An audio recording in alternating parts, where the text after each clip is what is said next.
আমার স্ত্রী, আমরা দুইজন এখানকার সিটিজেন। ছেলে অবিবাহিত, ওর জন্য অ্যাপ্লাই করেছিলাম 2016 সালে। জি। তো গত 2023 জানুয়ারিতে ও বাংলাদেশ এম্বাসি থেকে মেসেজ পাইছে যে তুমি অপেক্ষা করো, তোমার কাগজপত্র এখানে, তোমাকে ইন্টারভিউর জন্য কল করা হবে। অদ্যাবধি ওর আমরা কোনো পাইনি, মানে ওকে ইন্টারভিউর জন্য ডাকায় নাই। ওর ক্যাটাগরি হচ্ছে F11। জি। কতদিন সময় লাগতে পারে, এই একটা প্রশ্ন। আর দ্বিতীয় প্রশ্ন হচ্ছে, যদি ইন দ্য মিন টাইম ওকে ডাকে, আমার গিন্নি তো এখানে, ওকে বাংলাদেশে গিয়ে ওর ইন্টারভিউর সময় ওকে ওখানে থাকা দরকার বা ওই সঙ্গে নিতে পারবে কিনা, বা এরকম কোনো আছে কিনা, প্রভিশন আছে কিনা? আমার কোশ্চেনটা আমি শর্টলি করতে চাচ্ছি। আমি ইলিগেল হয়ে মেক্সিকো হয়ে আমেরিকায় আসি, তখন আমার আপনার ডিটেনশন থেকে বন্ড হয়। বন্ড হওয়ার পরে আমি I-94 ইস্যু করা হয়, তখন আমি বের হয়ে আসি।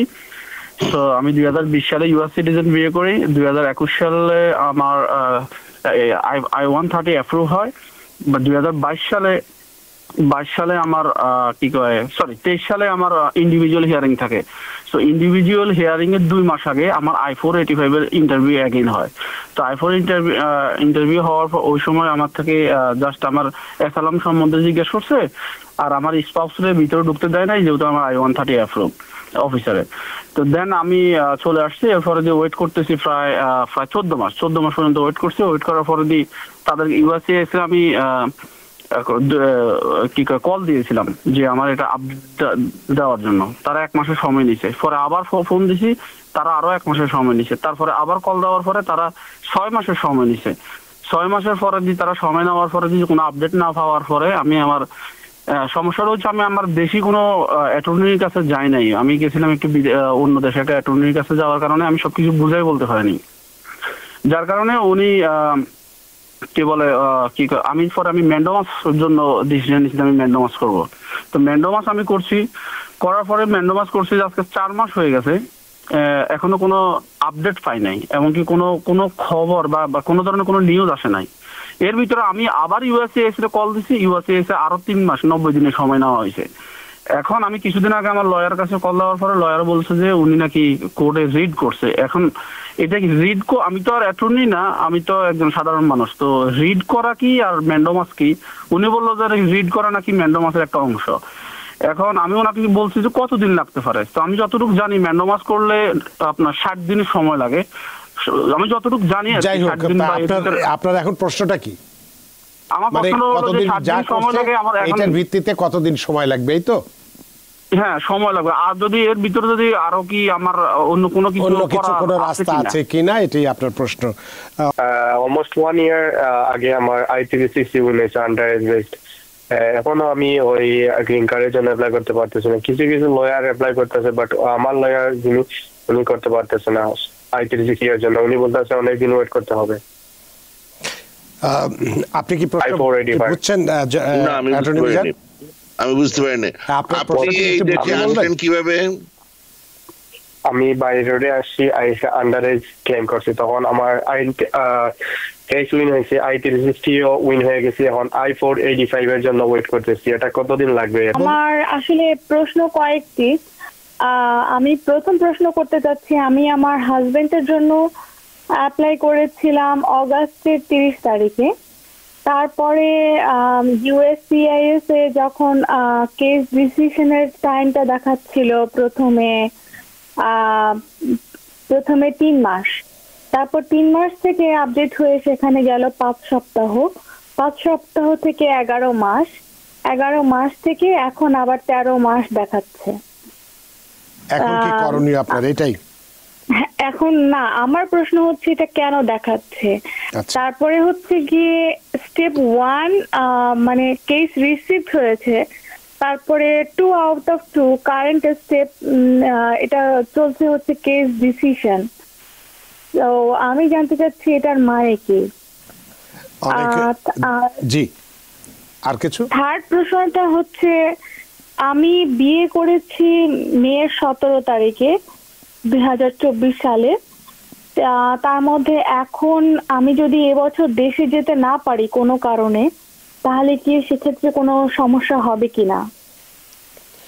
অনেক ধন্যবাদ আপনার প্রশ্নের জন্য অ্যাটর্নি মিরমিজান। আমার আরো দুটো প্রশ্ন আছে। জি করুন। হ্যাঁ, আমার প্রশ্ন হচ্ছে গিয়ে আমার হাজবেন্ডকে বলেছি যে সোশ্যাল মিডিয়াতে বিয়ের ছবি আপলোড দেওয়ার জন্য। এখন সেক্ষেত্রে সে ধর্মীয় কারণে বিয়ের ছবি আপলোড দিতে চাচ্ছে না। এখন সেক্ষেত্রে কোনো সমস্যা হবে কিনা, এটা একটা কথা। আর লাস্ট প্রশ্ন। হ্যাঁ, এখন শেষ প্রশ্নটা হচ্ছে যে ধরেন আমি যেটা বলেছি যে ধরেন এবছর যদি দেশে যেতে না পারি, ধরেন সেক্ষেত্রে কোনো সমস্যা হবে কিনা। অনেক ধন্যবাদ আপনার। ওনাকে একটু থামান। এবার আমাদের কিছু প্রশ্ন আছে, ওনার যে প্রশ্ন আছে আমাদেরও প্রশ্ন আছে। বিয়েটা কোথায় হয়েছে? বাংলাদেশে। আচ্ছা, আপনি বাংলাদেশে গিয়েছিলেন না ফোনে বিয়ে হয়েছে? আমি গিয়েছিলাম আমার মা বাবা সহ। বিউটিফুল। আপনি ইউএস সিটিজেন না green card holder? US citizen. আচ্ছা, আপনি কবে অ্যাপ্লাই করেছেন? এসে ইমিগ্রেট পিটিশন অ্যাপ্লাই করেছেন কবে? আমি অ্যাপ্লিকেশন সাবমিট করেছি অগাস্টের 30 তারিখে। কোন সাল? 2024। আমি আমার ছোট ভাইয়ের জন্য অ্যাপ্লাই করতে চাইতেছি I-130 যেটা। এখন আমার যে কাগজপত্র আছে ওইখানে আমার মায়ের নাম, এবং আমার ছোট ভাইয়ের যে কাগজপত্র আছে ওইখানে মায়ের নামে স্পেলিং এ কিছুটা তফাৎ আছে। আচ্ছা আচ্ছা। আর আমার মা আমেরিকার গ্রিন কার্ড হোল্ডার ছিল, তো গত 2 বছর আগে উনি মারা গেছেন এখানে। আচ্ছা। এখন যদি আমি আমার ছোট ভাইয়ের জন্য অ্যাপ্লাই করি, জন্ম সনদ তো জমা দেওয়া লাগবে, তো ওই ক্ষেত্রে আমাদের দুজনের যে মায়ের নামের যে স্পেলিং এ কিছুটা তফাৎ আছে, এটা কোনো সমস্যা হবে কিনা, আর অন্য কোনো কাগজপত্র জমা দেওয়া লাগবে কিনা? আপনার ছোট ভাইয়ের বয়স কত? বয়স 26। বিয়ে করে নাই তো? জি না, বিয়ে করে নাই। আচ্ছা। আর আমার মায়ের যখন অ্যাপ্লাই করছিলাম তখন তো একটা অপশন আছে যে উনি এই নাম ছাড়া অন্য কোনো নাম ইউজ করছে কিনা, তখন ওইখানে অবশ্য উল্লেখ করছিলাম যে আমার ছোট ভাই যে স্পেলিংটা ইউজ করে ওইটা আর কি। আমার স্ত্রী, আমরা দুইজন এখানকার সিটিজেন। ছেলের জন্য, ছেলে অবিবাহিত, ওর জন্য অ্যাপ্লাই করেছিলাম 2016 সালে। জি। তো গত 2023 জানুয়ারিতে ও বাংলাদেশ এম্বাসি থেকে মেসেজ পাইছে যে তুমি অপেক্ষা করো, তোমার কাগজপত্র এখানে, তোমাকে ইন্টারভিউর জন্য কল করা হবে। অদ্যাবধি ওর আমরা কোনো পাইনি, মানে ওকে ইন্টারভিউর জন্য ডাকায় নাই। ওর ক্যাটাগরি হচ্ছে F11। জি। কতদিন সময় লাগতে পারে, এই একটা প্রশ্ন। আর দ্বিতীয় প্রশ্ন হচ্ছে, যদি ইন দ্য মিন টাইম ওকে ডাকে, আমার গিন্নি তো এখানে, ওকে বাংলাদেশে গিয়ে ওর ইন্টারভিউর সময় ওকে ওখানে থাকা দরকার বা ওই সঙ্গে নিতে পারবে কিনা, বা এরকম কোনো আছে কিনা, প্রভিশন আছে কিনা, বা যেতে পারবে কিনা? আচ্ছা, মানে কথা হচ্ছে যে সরি জি জি, মানে আপনি যেটা বলতে চাচ্ছেন যে ছেলের সঙ্গে তার মা যেতে পারবে কিনা, যেহেতু মা এখানকার সিটিজেন। তো অনেক ধন্যবাদ জনাব মঈন। অ্যাটর্নি মিরমিজান। হ্যাঁ, প্রথম কথা হচ্ছে যে ছেলের জন্য যা যা করার আপনাদের, তারা আপনারা সবই করেছেন। হ্যাঁ, তো সুতরাং এই মুহূর্তে আপনাদের আর কিছু করার নাই, এবং ওনারা জানিয়েছেন যেটা ডিকিউ, এবং তারপরে আপনার ফাইলও গিয়েছে, এবং ডিকিউ মানে ডকুমেন্টারিলি কোয়ালিফাইড। হ্যাঁ, আপনাদেরকে বলেছেও যে ফাইল এখানে আসছে। সুতরাং এখানে আপনাদের এই মুহূর্তে আর কিছু করার নাই, অপেক্ষা করা ছাড়া। আর উনি সিটিজেন হিসাবে বলে না, উনি পিটিশনার হিসাবে ওখানে যেতেই পারেন যদি উনি চান। হ্যাঁ, এবং তাহলে ওনার প্রতিও যদি কোনো প্রশ্ন থাকে, ওনাকে তখন বিভিন্ন প্রশ্ন জিজ্ঞেস করতেই পারেন ডেকে নিয়ে গিয়ে। এই হচ্ছে কথাটা। হ্যাঁ, সেটা হচ্ছে ইন্টারভিউ ডেট আসুক, তখন দেখা যাবে। আপনি উনি যদি চান উনি যেতে পারেন। অনেক ধন্যবাদ জনাব মঈন। আশা করি আপনার প্রশ্ন উত্তর পেয়েছেন। সুপ্রিয় দর্শক, কে আছেন টেলিফোনে? দয়া করে নাম পরিচয় দিয়ে আপনার প্রশ্নটি করুন। জি, আসসালামু আলাইকুম। আমার নাম জি। হ্যালো, জি বলুন। জি, আসসালামু আলাইকুম। জি, আমার নাম আব্দুল্লাহ, আমি পেনসিলভেনিয়া থেকে বলছি। জি জি, আমার কোশ্চেনটা আমি শর্টলি করতে চাচ্ছি। আমি ইলিগেল হয়ে মেক্সিকো হয়ে আমেরিকায় আসি, তখন আমার আপনার ডিটেনশন থেকে বন্ড হয়। বন্ড হওয়ার পরে আমি I-94 ইস্যু করা হয়, তখন আমি বের হয়ে আসি। তো আমি 2020 সালে ইউএস সিটিজেন বিয়ে করি। 2021 সালে আমার I-130 অ্যাপ্রুভ হয়। বা 2022 সালে আমার 23 সালে আমার ইন্ডিভিজুয়াল হিয়ারিং থাকে। সো ইন্ডিভিজুয়াল হিয়ারিং এর 2 মাস আগে আমার I-485 এর ইন্টারভিউ অ্যাগেইন হয়। তো I-4 ইন্টারভিউ হওয়ার পর ওই সময় আমার থেকে জাস্ট আমার অ্যাসালাম সম্বন্ধে জিজ্ঞেস করছে, আর আমার স্পাউসের ভিতরে ঢুকতে দেয় নাই, যেহেতু আমার I-130 অ্যাপ্রুভ অফিসারে। তো দেন আমি চলে আসছি। এরপরে দিয়ে ওয়েট করতেছি প্রায় 14 মাস পর্যন্ত ওয়েট করছি। ওয়েট করার পরে দিয়ে তাদের ইউএসসিএস আমি কল দিয়েছিলাম যে আমার এটা আপডেট দেওয়ার জন্য। তারা 1 মাসের সময় নিছে। পরে আবার ফোন দিছি, তারা আরো 1 মাসের সময় নিছে। তারপরে আবার কল দেওয়ার পরে তারা 6 মাসের সময় নিছে। 6 মাসের পরে দিয়ে তারা সময় নেওয়ার পরে দিয়ে কোনো আপডেট না পাওয়ার পরে আমি আমার সমস্যাটা হচ্ছে আমি আমার দেশি কোনো অ্যাটর্নির কাছে যাই নাই। আমি গেছিলাম একটু অন্য দেশে একটা অ্যাটর্নির কাছে যাওয়ার কারণে আমি সবকিছু বুঝাই বলতে পারিনি, যার কারণে উনি কি বলে আমি ম্যান্ডোমাস জন্য ডিসিশন নিয়েছি আমি ম্যান্ডোমাস করবো। তো ম্যান্ডোমাস আমি করছি, করার পরে ম্যান্ডোমাস করছি আজকে 4 মাস হয়ে গেছে, এখনো কোনো আপডেট পাই নাই, এমনকি কোনো খবর বা কোনো ধরনের কোনো নিউজ আসে নাই। এর ভিতরে আমি আবার ইউএসসিএস এ কল দিছি। ইউএসসিএস এ আরো 3 মাস 90 দিনের সময় নেওয়া হয়েছে। এখন আমি কিছুদিন আগে আমার লয়ার কাছে কল দেওয়ার পরে লয়ার বলছে যে উনি নাকি কোর্টে রিড করছে। এখন এটা কি রিড, আমি তো আর অ্যাটর্নি না, আমি তো একজন সাধারণ মানুষ। তো রিড করা কি আর ম্যান্ডোমাস কি? উনি বললো যে রিড করা নাকি ম্যান্ডোমাসের একটা অংশ। এখন আমি ওনাকে বলছি যে কতদিন লাগতে পারে। তো আমি যতটুকু জানি ম্যান্ডোমাস করলে আপনার 60 দিনের সময় লাগে, আমি যতটুকু জানি। যাই হোক, আপনার এখন প্রশ্নটা কি? আমার প্রশ্ন হলো যে 60 দিন সময় লাগে আমার, এটার ভিত্তিতে কতদিন সময় লাগবে এই তো? হ্যাঁ, সময় লাগবে। আর যদি এর ভিতরে যদি আরো কি আমার অন্য কোনো রাস্তা আছে কিনা, এটাই আপনার প্রশ্ন। অনেক ধন্যবাদ জনাব আব্দুল্লাহ। অ্যাটর্নি মীর মিজান। আচ্ছা, প্রথম কথা হচ্ছে যে উনি যেভাবে বললেন, তাইলে উইদাউট ইন্সপেকশনে উনি এখানে এসছেন, হ্যাঁ, মেক্সিকো বর্ডার দিয়ে ইলিগালি এসছেন। তো এই যদি হয়, তখন যতই ওনার ওই যে I-94 কথাটা উনি বললেন এর মধ্যে এটা দিলেও ওনার এইটা পেরোলড ইন হয়েছে কিনা সেটা হচ্ছে প্রশ্ন। হ্যাঁ, উনি যদি কোনো বর্ডার পোস্টে এসে, সেটা শুধু যে এয়ারপোর্টটা না, এটা ল্যান্ড বর্ডারও হতে পারে, ওই পোস্টে এসে ইন্সপেক্টেড হয়ে, হ্যাঁ, তারপরে যদি এখানে ভেতরে আনে, তাইলে উনি অ্যারাইভিং এলিয়েন হতে পারত। হ্যাঁ, তো আমি যেহেতু এটা জানি না উনি কি অ্যারাইভিং এলিয়েন কিনা, হ্যাঁ, ওই ডেজিগনেশন হয়েছে কিনা, তাহলে উনি ইউএসএস এর কাছে সরাসরি যেতে পারে। ওই যে বন্ড দিয়ে বেরিয়েছিলেন বললো, কোথায় এটা? যতই বন্ড দিয়ে বেরোক, যতই তারপরে ও বিভিন্ন ধরনের I-94 আছে, হ্যাঁ, মানে I-94 কার্ড হলো, কিন্তু ওটা কোন বেসিসে সে হচ্ছে ব্যাপারটা গেল। আচ্ছা, হ্যাভিং সেড দ্যাট, তো আমি জানি না কে এই ইউএসসিএস এর কাছে অ্যাপ্লাই করলো। হ্যাঁ, উনি যদি কোর্ট প্রসিডিংস এ থাকে, যেটা থেকেছেন, উনি ভেতরে ছিলেন, মানে ওনাকে ওখানে অ্যারেস্ট করা হয়েছে, যতই এটা কাইন্ড অফ বর্ডারের দিকে হোক, বর্ডারের ভিতরে যেহেতু, তখন তারা এটাকে উইদাউট ইন্সপেকশন হিসেবে ধরে। আচ্ছা, ধরলে প্রথম কথা হচ্ছে যে ওনার জুরিসডিকশন হচ্ছে, কোর্টের হচ্ছে ওনার উপরে জুরিসডিকশন। উনি হয়তো যদি বিয়ে করে আমেরিকান সিটিজেন, তাহলে I-130 ইমিগ্রেন্ট পিটিশন হচ্ছে ইউএসসিএস এর জুরিসডিকশন, সেটা উনি করেছেন। যদি ওটা অ্যাপ্রুভ হয়ে থাকে ভালো কথা, কিন্তু I-485 অ্যাডজাস্টমেন্ট অফ স্ট্যাটাস সেটা কোর্টের হাতে, আনলেস কোর্টের প্রসিডিংসটা টার্মিনেটেড হয়, তখন ইউএসসিএস এর কাছে গিয়ে উনি অ্যাডজাস্ট করতে পারে, যদি আবার উনি অ্যারাইভিং এলিয়েন হন বা B2 ভিসায় এসে থাকেন, এই জাতীয় কিছু ইস্যুজ আছে। তো এই যে ব্যাপারগুলা আমি জানি না, এটার সাথে দেশি বিদেশি লয়ারের ব্যাপার না, ব্যাপারটা হচ্ছে ওই লয়ার ওই জিনিসটা ইভেন বুঝতেছে কিনা। হ্যাঁ, উনি বললে যে উনি বুঝায় বলতে পারেন নাই ঠিক মতো, উনি বুঝায় বলার কিছু নাই। এই যে যা উনি যা বললেন, ওনার কাগজগুলা দেখলে ওনার বুঝাইতে হবে না। হ্যাঁ, ওই লয়ার আমি জানি না সে বাংলা কয় না ইংলিশ কয়, আই ডোন্ট কেয়ার।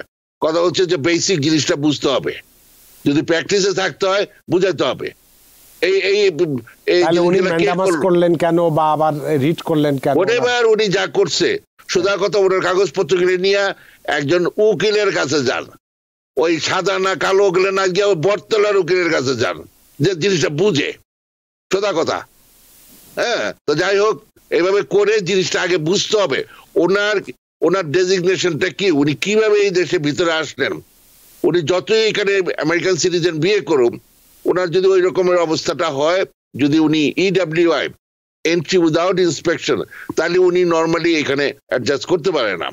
হ্যাঁ, তো এই যে বিষয়গুলো আছে, এগুলা ওই 2-3টা কাগজ দেখেই ওই lawyer should have like a planned accordingly যে কিভাবে কি করতে হবে জিনিসটা। আচ্ছা, আরেকটা জিনিস, এই সুযোগটা পাওয়ায় আমি বলে দেই, এরকম আরো বহুজনের হয়েছে, গিয়েছে ইন্টারভিউ দিতে, উনি যেরকম গেলেন, ওনার বিয়ের কথাবার্তা বাদ দিয়া তারা অ্যাসাইলামের কথাবার্তা বলতেছিল। কেন? কারণ অনেকেই আছে এসে ওই উকিল ধরলো, ওইখানে কি লেখা আছে, কি ফর্মে কি করছে তার কোনো ধারণাই নাই। প্রথমে যাও ধারণা ছিল কিনা জানি না, উদ্দেশ্য ছিল ওয়ার্ক পারমিটটা পাওয়া। ওয়ার্ক পারমিট পেয়ে গেছে, আরো ভুলে গেছে। আর অনেক উকিল নাকি ওনাদেরকে কোনো কপি টপিও দেয় না। আচ্ছা, এরপরে যখন আবার বেগম সাহেব হয়েছে, মানে বেগম সাহেব বলে না, মানে স্পাউস হয়েছে, আরো ভুলে যায়। তো তখন ওইটা আবার ওরা জানে। ইন্টারভিউতে গেলে যখন ওইগুলো জিজ্ঞেস করে আর এগুলা বলতে পারে না, তখন তারা ফ্রড চার্জে যায়, ফলে আরো গ্রিন কার্ড হয় না। এখন এই আব্দুল্লাহ সাহেবের করণীয়টা কি? উনি একজন সাদামাটা উকিলের কাছে যাবে, এটাই এখন মূল পরামর্শ। তো জনাব আব্দুল্লাহ, আসলে আপনার বসবে কালকে সকালে, কালকে 9টার মধ্যে কোনো না কোনো একটা উকিলের কাছে যাবে, বাংলা উকিল, সোজা বাংলায় গেলাম। হ্যাঁ, বুঝি না, যে বুঝে জিনিসগুলো, যে বুঝে তার কাছে কাগজপত্র নিয়ে যদি যান, তাহলে আপনার জন্য হয়তো সহজ হবে বিষয়টা। আপনার প্রশ্নের জন্য কালকে সকালের মধ্যে। জি, সুপ্রিয় দর্শক, কে আছেন টেলিফোনে? দয়া করে নাম পরিচয় বলে আপনার প্রশ্নটি করুন। হ্যালো, আসসালামু আলাইকুম। আমার নাম কাউসার। আমি কোয়েশ্চেন করতে চাইছিলাম, অলমোস্ট 1 ইয়ার আগে আমার I-360 হয়েছে আন্ডার এজ বেসড। এখনো আমি ওই গ্রিন কার্ডের জন্য অ্যাপ্লাই করতে পারতেছি না। কিছু কিছু লয়ার অ্যাপ্লাই করতেছে, বাট আমার লয়ার যিনি, উনি করতে পারতেছে না I-360 এর জন্য। উনি বলতেছে অনেকদিন ওয়েট করতে হবে। আপনি কি প্রশ্ন বুঝছেন? আমি বুঝতে পারিনি আপনি কিভাবে। আমি বাই রোডে আসছি, আন্ডার এজ ক্লেম করছি, তখন আমার কেস উইন হয়েছে, I-360 উইন হয়ে গেছে। এখন I-485 এর জন্য ওয়েট করতেছি। এটা কতদিন লাগবে এটার জন্য? আমার অনলাইনে লয়ার I-485 ইমিগ্রেন্ট জুভেনাইল হিসেবে অ্যাপ্লাই করেছেন। এই I-360 বিভিন্ন কারণে করা যায়। ওই আন্ডার এজ যেভাবে বললেন, হ্যাঁ, ফ্যামিলি কোর্টের আন্ডারে আপনার যে মানে ওই যে জুভেনাইল হিসেবে ফস্টার কেয়ারে নিয়ে আপনাকে কোনো না কোনো একটা গার্ডিয়ানশিপের মধ্যে দিয়ে আপনাকে ওই জিনিসটা অ্যাপ্রুভ হয়েছে আপনার। জি জি। আচ্ছা, বলে হ্যাঁ, এবং ওই মানুষটাকে সিটিজেন না green card holder? Green card holder. Green card holder. এইখানে ওই ইসের ব্যাপার আছে, আপনার প্রায়োরিটি ডেটের ব্যাপার আছে। ওই লয়ারের সাথে আপনি বসেন, ওইটা কারেন্ট হয়েছে কিনা। হ্যাঁ, এই জিনিসটা এখানে ইম্পর্টেন্ট, মানে একটা ব্যাপার আছে আর কি। আপনি ওনার সাথে বসেন, হ্যাঁ, বসে যে কেন উনি অ্যাপ্লাই করেন নাই, হ্যাঁ, মানে I-360 হয়েছে কিন্তু 485 কেন করছেন না, ওইটার ব্যাপারে ওনাকে জিজ্ঞেস করেন। হ্যাঁ, যে এখানে প্রায়োরিটি ডেটের একটা ব্যাপার আছে, ওই জিনিসটা হচ্ছে কিনা। আবার এর মধ্যে আপনি কিন্তু কোর্ট প্রসিডিংসও আছে, রাইট? উনি লাইনে নাই আর, যাই হোক। হ্যাঁ, আচ্ছা, তো উনি কোর্ট প্রসিডিংসও আছে, ওই জিনিসটাও অ্যাডমিন ক্লোজ করা আছে কিনা, হ্যাঁ, বা লং অ্যাডজর্নমেন্টে আছে কিনা, ওই জিনিসটাও যেন মেনটেন করে, তা না হলে সর্বনাশ হয়ে যাবে। ধন্যবাদ। অনেক ধন্যবাদ জনাব কাউসার আপনার প্রশ্নের জন্য। দুটো ফেসবুক থেকে প্রশ্ন নিয়েই আপনাদের কাছে আবার আসছি। নবযুগ তিনি বলেছেন যে আমার সোশ্যাল ওয়ার্ক পারমিট আছে, আমার সব ঠিকানা ব্রুকলিনে, আমি যদি ম্যানহাটনে থাকি কোনো সমস্যা হবে কিনা? জনাব মিজান। না, কোনো সমস্যা হবে না। তবে আপনি যদি USCIS এর পর্যায়ে থাকেন, তাহলে AR11, capital A capital R-11 within 10 days of moving আপনি ফাইল করবেন। প্রথমে এটা অনলাইনে এটা কমপ্লিট করবেন, তারপর প্রিন্ট আউট বের করবেন একটা রেফারেন্স নাম্বার সহ, ওটা আবার সার্টিফাইড মেল করবেন। আর যদি কোর্টে থাকেন ওটা তো করবেনই, প্লাস লাইক excellent-33/IC, হ্যাঁ, ইমিগ্রেশন কোড, ওটা ফাইল করবেন উইদিন 5 days। এটা করবেন, তাহলে আপনি যদি ব্রুকলিন কুইন্স এর মধ্যেও থাকেন, ম্যানহাটনে থাকেন, আপনার কোড চেঞ্জ হবে না, বা মানে জুরিসডিকশনটা চেঞ্জ হবে না আর কি। অনেক ধন্যবাদ প্রিয় দর্শক। শিফাত সাদমান তিনি বলছেন ইউএস এমবাসি ঢাকাতে গত বছর জুলাইতে B1 B2 ইন্টারভিউ ডেট ছিল, আন্দোলনের কারণে এমবাসি বন্ধ ছিল এবং ইন্টারভিউ 2025 আগস্টে দিয়েছে। এক্ষেত্রে কি DS 160 আপডেট করতে হবে? কারণ 1 বছরের বেশি হয়ে গেছে লাস্ট আপডেট, কোনো ধরনের তথ্য পরিবর্তন করা দরকার কিনা, তবু কি DS 160 আপডেট বাধ্যতামূলক, এই বিষয়টি জানতে চেয়েছেন। আপনার নিশ্চয়ই একটা নতুন অ্যাপয়েন্টমেন্ট আসবে, তখন আপনি যে নতুন যে আপডেটেড যে সিচুয়েশনটা সেভাবে করে আপনি একটা আপডেটেড এই সাথে করে নিয়ে যাবেন, এই হচ্ছে কথা। সেটাই ভালো, তা না হলে যেহেতু 1 বছরের বেশি হয়ে গেছে। অনেক ধন্যবাদ শিফাত সাদমান আপনার প্রশ্নের জন্য। আমরা একটু টেলিফোনে যেতে চাই। সুপ্রিয় দর্শক, কে আছেন টেলিফোনে? দয়া করে নাম পরিচয় দিয়ে আপনার প্রশ্নটি করুন। আসসালামু আলাইকুম, আমি নর্থ ক্যারোলিনা থেকে বলছিলাম। জি, আমার আসলে প্রশ্ন কয়েকটি। আমি প্রথম প্রশ্ন করতে চাচ্ছি, আমি আমার হাজবেন্ডের জন্য অ্যাপ্লাই করেছিলাম অগাস্টের 30 তারিখে। তারপরে USCIS এ যখন কেস ডিসিশনের টাইমটা দেখাচ্ছিল প্রথমে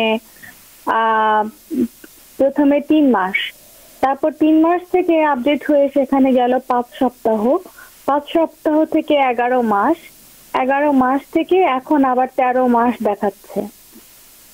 এখন কি করণীয় আপনার এটাই? এখন না, আমার প্রশ্ন হচ্ছে এটা কেন দেখাচ্ছে। তারপরে হচ্ছে গিয়ে স্টেপ 1 মানে কেস রিসিভ হয়েছে, তারপরে 2 আউট অফ 2 কারেন্ট স্টেপ, এটা চলছে হচ্ছে কেস ডিসিশন। তো আমি জানতে চাচ্ছি এটার মানে কি। জি, আর কিছু? থার্ড প্রশ্নটা হচ্ছে, আমি বিয়ে করেছি মে 17 তারিখে 2024 সালে। তার মধ্যে এখন আমি যদি এবছর দেশে যেতে না পারি কোনো কারণে, তাহলে কি সেক্ষেত্রে কোনো সমস্যা হবে কিনা? অনেক ধন্যবাদ আপনার প্রশ্নের জন্য অ্যাটর্নি মিনবি জান। আমার আরো দুটো প্রশ্ন আছে। জি, করুন। হ্যাঁ, আমার প্রশ্ন হচ্ছে গিয়ে, আমার হাজবেন্ডকে বলেছি যে সোশ্যাল মিডিয়াতে বিয়ের ছবি আপলোড দেওয়ার জন্য। এখন সেক্ষেত্রে সে ধর্মীয় কারণে বিয়ের ছবি আপলোড দিতে চাচ্ছে না। এখন সেক্ষেত্রে কোনো সমস্যা হবে কিনা, এটা একটা কথা। আর লাস্ট প্রশ্ন, হ্যাঁ, এখন শেষ প্রশ্নটা হচ্ছে যে ধরেন আমি যেটা বলেছি যে ধরেন এবছর যদি দেশে যেতে না পারি, ধরেন সেক্ষেত্রে কোনো সমস্যা হবে কিনা। ওনাকে একটু থামান, এবার আমাদের কিছু প্রশ্ন আছে, ওনার যে প্রশ্ন আছে আমাদেরও প্রশ্ন আছে। বিয়েটা কোথায় হয়েছে? বাংলাদেশে। আচ্ছা, আপনি বাংলাদেশে গিয়েছিলেন না ফোনে বিয়ে হয়েছে? আমি গিয়েছিলাম আমার মা বাবা সহ। বিউটিফুল। আপনি ইউএস সিটিজেন না green card holder? US citizen. আচ্ছা, আপনি কবে অ্যাপ্লাই করেছেন? এসে ইমিগ্রেট পিটিশন অ্যাপ্লাই করেছেন কবে? আমি অ্যাপ্লিকেশন সাবমিট করেছি অগাস্টের 30 তারিখে। কোন সাল? 2024। আচ্ছা, ঠিক আছে। তো যাই হোক, যদিও বলে ইউএস সিটিজেন এবং এখানে কোনো ওয়েটিং পিরিয়ড নাই, মানে কম্পেয়ার টু যেমন গ্রিন কার্ড হোল্ডারের স্পাউস গুলো যেটা হতো, প্রেফারেন্স ক্যাটাগরি, ওগুলা ভাই বোন ক্যাটাগরি 12-13 বছর ইত্যাদি বিভিন্ন কিছু আছে। ইউএস সিটিজেনের স্পাউস এখানে কোনো ওয়েটিং পিরিয়ড নাই, কিন্তু ওই ইমিগ্রেন্ট পিটিশনটা প্রথমে অ্যাপ্রুভ হতে হবে এবং এটা পরে কনসুলার প্রসেসিং এ যাবে, যেহেতু মানে ভাই সাহেব হচ্ছে মানে বাইরে আছেন। হ্যাঁ, গেল। তো এখন প্রথমে যে এটা গত অগাস্টে বা মানে যে সময় বললেন যে অ্যাপ্লাই করা হয়েছে সেটা খুব বেশি দিন আগে করা হয় নাই। হ্যাঁ, এর থেকে আরো বেশি 13 মাস, আমি অবাক হচ্ছি না, আর তার বেশিও লাগতে পারে, এবং এগুলা উঠানামা করে, এটাতে অবাক হওয়ার কিছু নেই। খুবই স্বাভাবিক যে আপনি চাবেন যে ভাই সাহেব তাড়াতাড়ি চলে আসো।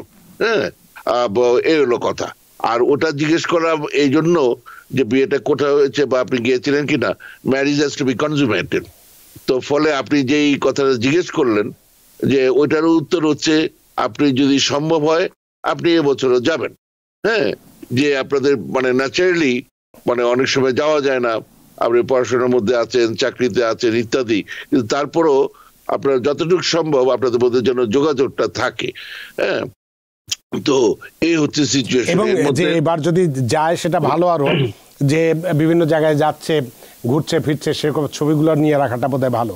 Absolutely, absolutely. হ্যাঁ, সুতরাং প্রথম কাজটা তো বেশ ভালোভাবেই হয়েছে, যে বিয়ের ন্যাচারালি হুট করে তার বিয়ে হয় নাই, তার আগে নিশ্চয়ই দেখা সাক্ষাৎ হয়েছে, সবগুলো ছবি রাখা ভালো। আর যেটা আর একটা প্রশ্ন উনি করেছিলেন যে ওনার বিয়ের ছবি সোশ্যাল মিডিয়াতে দিতে চান, ওনার হাজবেন্ড দিতে চান না, সেক্ষেত্রে কোনো ক্ষতি হবে কিনা? না, এটা আলাদাভাবে কোনো এটার জন্য করে মহাভারত অশুদ্ধ হয়ে যাবে না, এটা ওনার চয়েসের ব্যাপার। যে যদিও যেমন ওখানে গেলেন, বলেন যে আপনার ফোনটা দেখি, হ্যাঁ, ফোনের মধ্যে দেখা গেল যে ওনার ওয়াইফের মানে ওই যে মেইন যে উপরেই ছবিটা আছে, সুন্দর লাগবে ব্যাপারটা। হ্যাঁ, ওনার ছবি আছে, কি দুজনের একটা ছবি আছে, বা হ্যাঁ, তো এই যে ব্যাপারটা এগুলা সোজা কথা হচ্ছে ইটস কমন সেন্স যে আপনাদের সত্যিকার বিয়ে কিনা। যেটা হলো যে এতটা সময় যেটা বলছিলেন যে আপনার যেটুকুন সময়ের কথা বলছে এটা খুব বেশি সময় নয়, এবং যেগুলো আপনি করতে চাচ্ছেন এগুলোর ক্ষেত্রে কোনো সমস্যা নেই। আমাদের হাতে সময় কম, সে কারণে আরো বিস্তারিত যেতে পারছি না, আরো একজন দর্শকের টেলিফোন নিতে হচ্ছে। সুপ্রিয় দর্শক, কে আছেন টেলিফোন? দয়া করে নাম পরিচয় দিয়ে আপনার প্রশ্নটি করুন। হ্যালো, আসসালামু আলাইকুম। ওয়ালাইকুম। আমি আনিতা কুইন্স থেকে বলতেছি। টিভেন 24 কে আন্তরিকভাবে ধন্যবাদ এত সুন্দর একটা অনুষ্ঠান আয়োজন করার জন্য। আমি যদিও প্রশ্নটা কয়েকদিন ফেসবুকে করেছি কিন্তু উত্তর পাই নাই, তাই একটু সাহস করে ফোন দিলাম। আমি পাইনি প্রশ্ন বোধহয়, অথবা আজকে না, আগের প্রোগ্রামগুলোতে। আচ্ছা আচ্ছা, হ্যাঁ বলুন। যাই হোক, আমার প্রশ্ন হলো যে আমি আমার ছোট ভাইয়ের জন্য অ্যাপ্লাই করতে চাইতেছি I-130, যেটা এখন আমার যে কাগজপত্র আছে ওইখানে আমার মায়ের নাম, এবং আমার ছোট ভাইয়ের যে কাগজপত্র আছে ওইখানে মায়ের নামে স্পেলিং এ কিছুটা তফাৎ আছে। আচ্ছা আচ্ছা। আর আমার মা আমেরিকার গ্রিন কার্ড হোল্ডার ছিল, তো গত 2 বছর আগে উনি মারা গেছেন এখানে। আচ্ছা, এখন যদি আমি আমার ছোট ভাইয়ের জন্য অ্যাপ্লাই করি, জন্ম সনদ তো জমা দেওয়া লাগবে, তো ওই ক্ষেত্রে আমাদের দুজনের যে মায়ের নামের যে স্পেলিং এ কিছুটা তফাৎ আছে, এটা কোনো সমস্যা হবে কিনা, আর অন্য কোনো কাগজপত্র জমা দেওয়া লাগবে কিনা? আপনার ছোট ভাইয়ের বয়স কত? বয়স 26। বিয়ে করে নাই তো? জি না, বিয়ে করে নাই। আচ্ছা। আর আমার মায়ের যখন অ্যাপ্লাই করছিলাম তখন তো একটা অপশন আছে যে উনি এই নাম ছাড়া অন্য কোনো নাম ইউজ করছে কিনা, তখন ওইখানে অবশ্য উল্লেখ করছিলাম যে আমার ছোট ভাই যে স্পেলিংটা ইউজ করে ওইটা আর কি। এখন আমার মা বেঁচে নাই, এখন কিভাবে কি অ্যাপ্লাই করব একটু বললে। এটাই পরামর্শ আপনার অ্যাটর্নি মিরমিজান। আচ্ছা, উনি কি অ্যাপ্লাই করে ফেলেছেন না করবেন বললেন? করেছেন তো বললেন। ছোট ভাইয়ের জন্য অ্যাপ্লাই করি নাই, আর আমার মা গ্রিন কার্ড হোল্ডার ছিল। এখন যারা 2008 সালে অ্যাপ্লাই করেছিলেন, হ্যাঁ, আপনি সিটিজেন, আপনার ভাইয়ের জন্য অ্যাপ্লাই করেছেন, যে বয়সেরই হোক, হ্যাঁ, তো তাদেরটা নেক্সট স্টেজে যেমন ন্যাশনাল ভিসা সেন্টারে আসবে, যখন আপনি সেকেন্ড স্টেজের কাজ শুরু করতে পারবেন। সুতরাং এখন আপনি অ্যাপ্লাই করলে বুঝতেই পারতেছেন 2008 থেকে 2025 কতদিন অ্যাবাউট লাগতে পারে, এবং এগুলো দিন দিন খালি সময়টা বাড়ছেই গেল। আর আমি বলবো যে আলটিমেটলি আপনার মায়ের বানান মানে নামের বানান নিয়ে যে সমস্যাটা আছে, এটা মানে খুব একটা অসুবিধা হবে না। প্রথম কথা হচ্ছে একটু এফিডেভিট করাবেন যে নামের বাংলা যেই নামটা সেটা হয়তো একই আছে, এটা ইংরেজিতে করতে গিয়ে অনেক সময় বানানের হেরফের হয়, কিন্তু আপনারা ইচ্ছা করলে বিভিন্নভাবে অ্যাফিডেভিট দিয়ে এটাকে বোঝানোর চেষ্টা করতে পারেন। এবং এটা অলরেডি আপনি যেটা বললেন যে আপনি AKA অলসো নোন অ্যাজ ওইভাবে করে আগে দিয়েছেন। সুতরাং শর্ট আনসার হচ্ছে এটা মানে আপনি রিবাটেবল প্রিজাম্পশন হচ্ছে যে এটা আপনি টেক কেয়ার করতে পারবেন। ধন্যবাদ। অনেক ধন্যবাদ আনিতা, আপনার প্রশ্নের জন্য। আশা করি প্রশ্ন উত্তর পেয়েছেন। নিউ ইয়র্ক থেকে সম্প্রচারিত TVN 24 টেলিভিশন, বিশ্বজুড়ে বাঙালির কণ্ঠস্বর।